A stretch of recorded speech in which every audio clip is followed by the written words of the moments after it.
the Leaning Tower of Manchester. Throughout the economic crisis, there was an uncanny connection between flashy new headquarters and corporate disaster.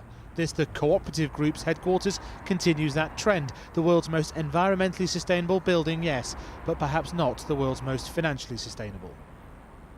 We've seen incredible loyalty from our colleagues, customers and members. This man, Euan Sutherland, today resigned as Chief Executive of the sprawling 8 million member Cooperative Group. He'd been trying to push through fundamental corporate reforms. With your help, we can restore the cooperative.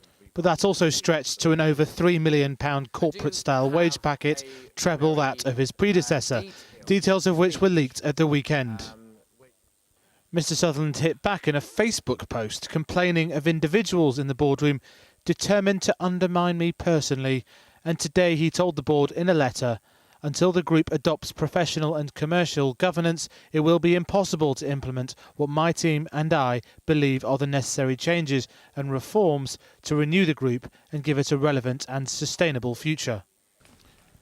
Mr Sutherland was brought in to sort out the mess, above all in the Co-op Bank, chaired at the time by Methodist preacher Paul Flowers. It is a bitter irony that 5 years ago, at the height of the financial crisis, the Cooperative Bank actually benefited from a huge inflow of customers seeking a more ethical financial business. Well, that went a long time ago, and although the problems at the bank have been dealt with some rather drastic action, the problems have infected the governance of the cooperative group more generally.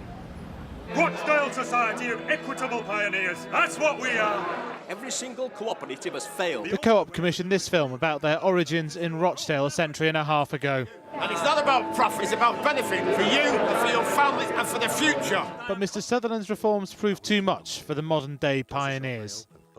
We absolutely need to reform our governance. It is my only priority now. When I took over as chair in November, that's what I said to the public, that's what I said to our members.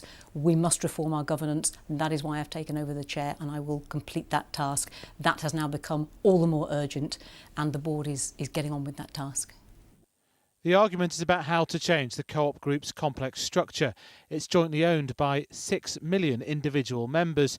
They can stand for election to area committees, which in turn elects regional boards, who then elect representatives onto the main board. So does this emphasise democracy over decision-making? It's been an utterly disastrous year for the Cooperative Group. As if financial mismanagement, incompetence and sex scandal were not enough, we now have attempted fat cattery and internecine boardroom warfare, and it doesn't end there.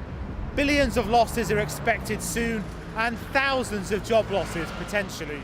This is a battle for the heart and soul of the cooperative group, and ultimately a battle for the survival of the cooperative model. Faisal Islam, Channel 4 News in London.